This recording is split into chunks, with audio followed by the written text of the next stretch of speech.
नमस्कार साथियों, टाइप के ऑनलाइन प्लेटफॉर्म पर आपका स्वागत है। मैं तन सिंह सोडा, इंग्लिश टीचर। आपको इंग्लिश बेसिक ग्रामर के बारे में हमने पिछली कुछ क्लासेस में कुछ तथ्यों के बारे में पढ़ा था।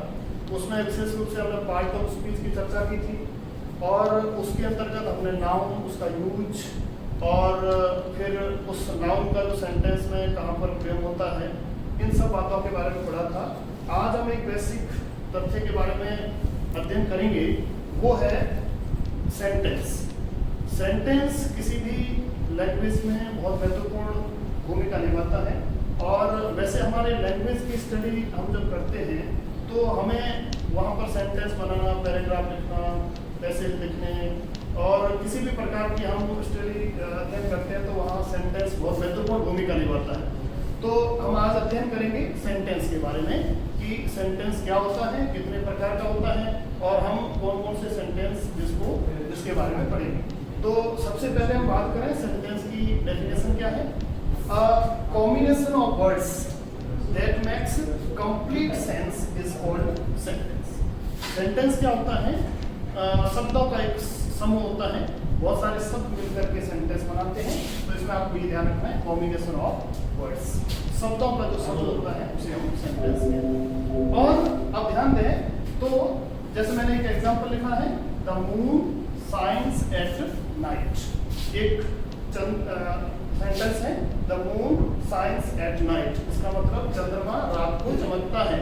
तो ये अपने आप में कंप्लीट सेंस दे रहा है, इसलिए हम उसको सेंटेंस कहेंगे। अगर ये अलग अलग वर्ड हो, द है, मून है, साइन है, एट है, तो इनको वर्ड कहेंगे, जिसके बारे में हम पहले पूर्व क्लासेस के अंदर पढ़ चुके हैं। तो हम ये बात करें, ये जो सेंटेंस होता है बेसिकली एक सेंटेंस के अंदर मुख्य रूप से दो पार्ट होते हैं, जिसमें सबसे महत्वपूर्ण होता है सब्जेक्ट। किसी भी सेंटेंस का निर्माण बिना सब्जेक्ट के नहीं होता है और सब्जेक्ट के बाद वाला जितना जो भी पार्ट होता है उसको हम बोलते हैं प्रेडिकेट।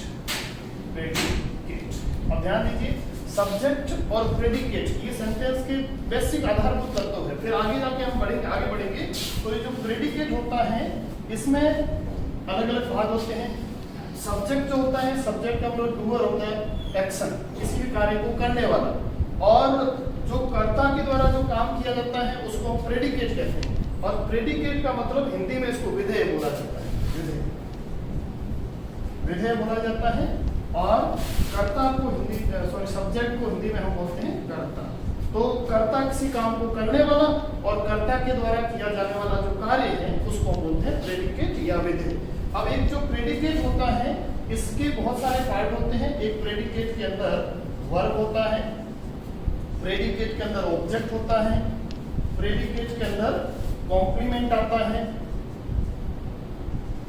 और प्रेडिकेट के अंदर एडवर्बियल भी हो सकता है। ठीक है। अब देखिए, एक जो सब्जेक्ट है, सब्जेक्ट के बाद जो प्रेडिकेट है और उस प्रेडिकेट के अंदर ये सारी बातें आती हैं।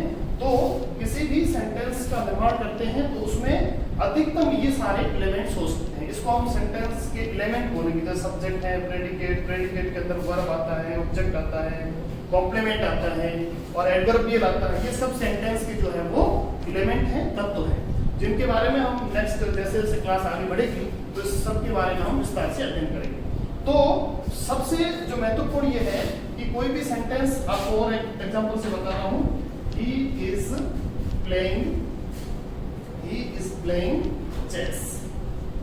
he is playing chess, ये मैंने सेंटेंस लिखा, वह शतरंज खेल रहा है।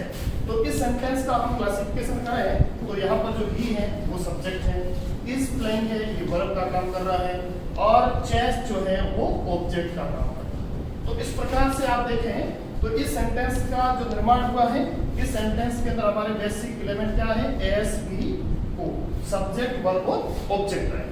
इसी प्रकार से जैसे अब मैं ये लिखूं, we made Virat captain.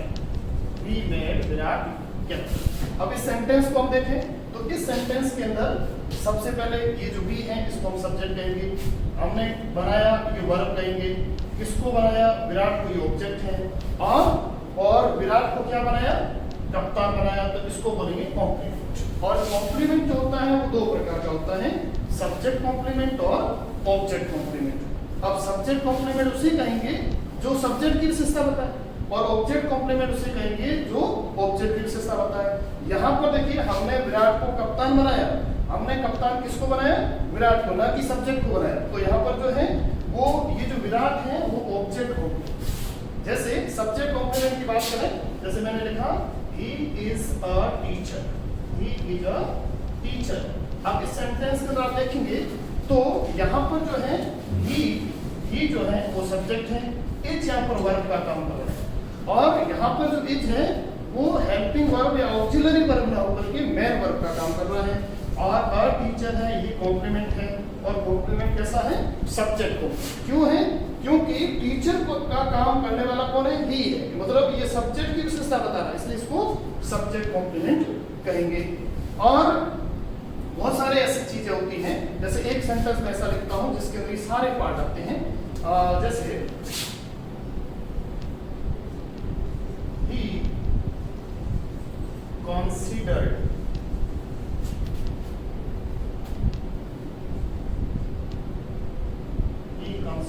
her clever till now।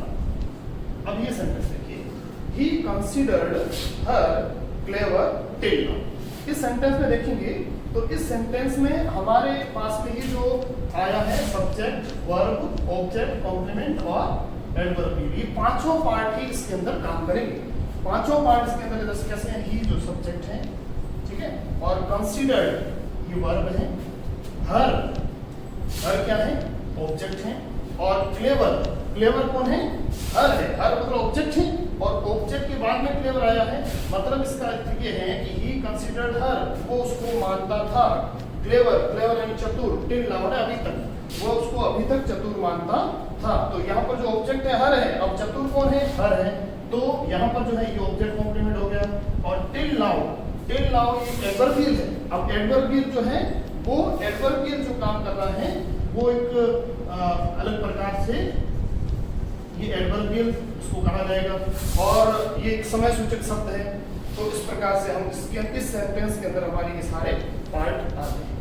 अब हम बात करें एक जो सेंटेंस होता है, तो उस सेंटेंस के अंदर किस चीज की पोजीशन कहाँ रहती है, वो भी आपको ध्यान देने योग्य बात है कि सेंटेंस का जो सब्जेक्ट होना जरूरी है, सब्जेक्ट के बाद में वर्ब होता है, वर्ब के बाद में ये जो मैंने सीक्वेंस लिखा है, कोई भी सेंटेंस होगा उसमें सब्जेक्ट और वर्ब हो सकता है, और उसके बाद में ऑब्जेक्ट आ सकता है, ऑब्जेक्ट ना होकर के कॉम्प्लीमेंट भी आ सकता है, एडवर्बियल भी आ सकता है, प्रेपोजिशन भी आ सकता है। तो इस प्रकार से जो है वो सेंटेंस का अपना एक सीक्वेंस होता है, उसके अकॉर्डिंग ये चीजें आती हैं। तो ये सारी चीजें आपने वो समझने की कोशिश कीजिए।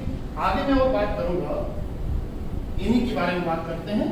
तो ध्यान दीजिए कि किसी भी सेंटेंस का जो सेंट्रल पॉइंट होता है, सेंट्रल जो पॉइंट होता है सेंटेंस का, जो सेंट्रल पॉइंट होता है वो होता है वर्ब।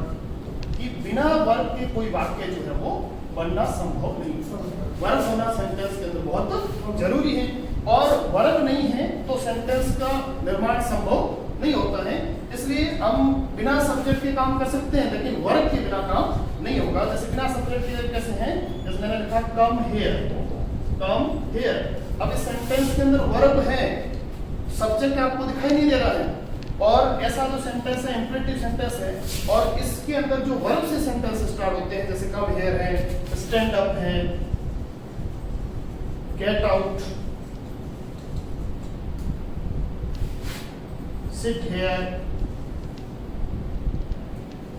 ये जो सेंटेंस है, अब इन सेंटेंस में आपको सब्जेक्ट नहीं दिखाई दे रहा, वर्ब दिखाई दे रहा है सीधा, कम, स्टैंड, गेट, सिट, ये सब वर्ब है। और ऐसे सेंटेंस जो वर्ब से स्टार्ट होते हैं, उन सभी सेंटेंस के अंदर जो सब्जेक्ट हमेशा हिडन रहता है, उस सब्जेक्ट को हम बोलते हैं यू जो सब्जेक्ट जो है वो हिडन रहता है, क्योंकि ये जो सेंटेंस बोला जाएगा किसी फर्स्ट पर्सन के द्वारा बोला जाएगा, तो उसके सामने कोई होगा उसको बोला जाएगा, और जो सामने है वो सेकंड पर्सन है, तो ये अज्यूम किया जाता है, मान लिया जाता है कि जो यू सब्जेक्ट जो है वो इसके अंदर जो माना जाता है। इसलिए इस प्रकार के सेंटेंस के अंदर जो सब्जेक्ट का काम करता है उसको बोलते हैं यू। तो ध्यान दीजिए, बिना सब्जेक्ट दिखाई दिए सेंटेंस बन सकता है, लेकिन वर्ब के बिना कभी सेंटेंस नहीं बनता है। तो इन चीजों के बारे में आपको भी ध्यान रखना चाहिए। और कुछ महत्वपूर्ण बातें और बता रहा हूं जो आपको सेंटेंस बनाने में मदद करेगा। और उसमें यह है कि जो वर्ब का हम यूज करते हैं, वर्ब जो है वो उस सेंटेंस के अंदर उस वर्ब के भाव के अकॉर्डिंग यूज करेंगे, जिसका जो टेंस है उसके अकॉर्डिंग यूज करेंगे।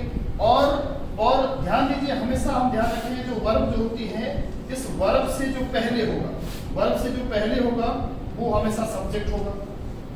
और वर्ब के बाद में ये सारे आ सकते हैं, इनमें से कोई भी आ सकते हैं। सब्जेक्ट भी, ऑब्जेक्ट भी आ सकता है, कॉम्प्लीमेंट भी आ सकता है और एडवर्बियल भी आ सकता है।